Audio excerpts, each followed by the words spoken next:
সীমান্তে অব্যাহত বাংলাদেশের উস্কানি, ফের বিএসএফকে বাধার মুখে পড়তে হলো। কোচবিহার সীমান্তে কাঁটাতার দিতে বাধা বাংলাদেশের। মেখলিগঞ্জের ছবি আপনাদের দেখাচ্ছি, যেখানে বিজিবির বাধার মুখে পড়ে বিএসএফ।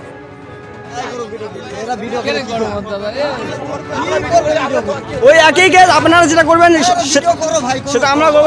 তাহলে বাধা সৃষ্টি কেন করতেছেন? ভিডিও করার জন্য বাধা সৃষ্টি করতেছি, এইগুলো বাধা সৃষ্টি করতেছি না। কেন বাধা করতেছেন? 100 বার বাঁধতে পারবো আমরা 100 বার বাঁধতে পারবো না। আমরা 100 বার বাঁধতে পারবো। 2010 সালে যখন চুক্তি দিয়েছে তখন মনে ছিল না? বাস বাঁধতে বলে নাই, কোন চুক্তি আনন্দ বাস বাঁধতে বলছে কিনা? বাস বাঁধতে আমাদের সেফটির জন্য বাঁধতেছি। কাঁচের বোতল লেগে বাঁধছো তো। কাঁচের বোতল বাঁধতে কইছে, কাঁচের বোতল কি কোনো জায়গায় লিখিত আছে? পাবলিক আসলে বর্ডারে আসতে পারবেন না, বিএসএফ না আসলে বুঝতে পারছেন? বিএসএফ থাকবে তো আসতেই পারবেন না। না আসলে কি করবেন? আরে দাদা আসলে কি করবেন? আসলে কি করবেন এটা বলো একটু। না আসলে কি করবেন? কি করিব? আরে আসলে কি করবেন এটা বলো একটু।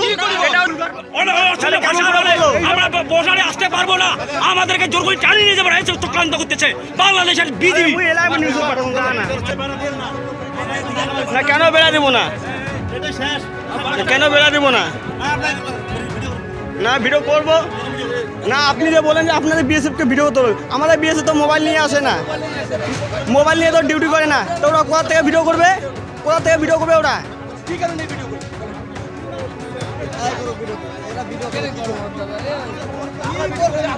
ওই একই কাজ আপনারা যেটা করবেন সেটা আমরা করবো। তাহলে বাধা সৃষ্টি কেন করতেছেন? ভিডিও করার জন্য না। কেন বাধা করতেছেন? 100 বার বাঁধতে পারবো আমরা। অর্থাৎ কোনোভাবে কাঁটাতার লাগাতে দেওয়া হবে না। ফের সেই একই ছবি দেখা গেল এবার কোচবিহারের মেখলিগঞ্জ সীমান্তে। আগেও আমরা দেখেছি বিএসএফ কে একইভাবে এরকম বাধার সম্মুখীন হতে হয় মেখলিগঞ্জে। ঠিক একই পরিস্থিতি এর আগেও তৈরি হয়েছিল। ফের কাঁটাতার লাগাতে গেলে বাধার সম্মুখীন হতে হলো বিএসএফ কে। কথা বলবো শুভেন্দু ভট্টাচার্য এই মুহূর্তে রয়েছেন আমাদের সঙ্গে। শুভেন্দু, নতুন করে আমরা দেখতে পেলাম যে অশান্তি সৃষ্টি হলো, কি কারণে? একদমই তাই। দেখো, গত 10ই জানুয়ারি মেখলিগঞ্জের বাগডোগরা ফুলকাডাবড়ি সীমান্ত, ভারত বাংলাদেশ সীমান্ত, সেখানে কিন্তু বিএসএফ এর পক্ষ থেকে এবং স্থানীয় গ্রামবাসীদের সহযোগিতায় একটি ক্যাটেল ফেন্সিং দেওয়ার কাজ শুরু হয়। কারণ দহগ্রাম অঙ্গারপোতা যে বাংলাদেশি ভূখণ্ড, সেখান থেকে কোনো কাঁটাতারের বেড়া ছিল না। তাই বাংলাদেশি দুষ্কৃতীরা সেখানে আক্রমণ চালাতো, তাদের ক্ষেত নষ্ট করতো। সেই জন্য কিন্তু একটা ক্যাটেল ফেন্সিং দেওয়া হয় এবং সেটা নিয়েও বিজেপি আপত্তি জানায় এবং এই ঘটনাকে কেন্দ্র করে কিন্তু সেই সময় উত্তেজনা ছড়িয়েছিল। ফের গতকাল যখন সেই যে কাঁটাতারের বেড়া, সেই কাঁটাতারের বেড়াকে আরো মজবুত করার জন্য যখন স্থানীয় গ্রামবাসীরা বিএসএফ এর সহায়তায় সেখানে বাঁশ লাগাচ্ছিল, সেই সময়ও বিজেপির তরফ থেকে কিন্তু বাধা দেওয়া হয় এবং রীতিমতো গ্রামবাসীদের সেখানে হুমকি দেওয়া হয় যে তারা সীমান্তে আসলে তাদের দেখে নেওয়া হবে, এমনও হুমকি দেওয়া হয়। সেই ঘটনাকে কেন্দ্র করে পরিস্থিতি ফের একবার উত্তেজনাপূর্ণ হয়ে ওঠে। বিএসএফ এর মধ্যস্থায় সেখান থেকে গ্রামবাসীরা চলে আসে। যদিও বেশ কিছু অংশে এর আগেই প্রায় 2 কিলোমিটার অংশে ক্যাটেল ফেন্সিং দিয়েছিল স্থানীয় বাসিন্দারা।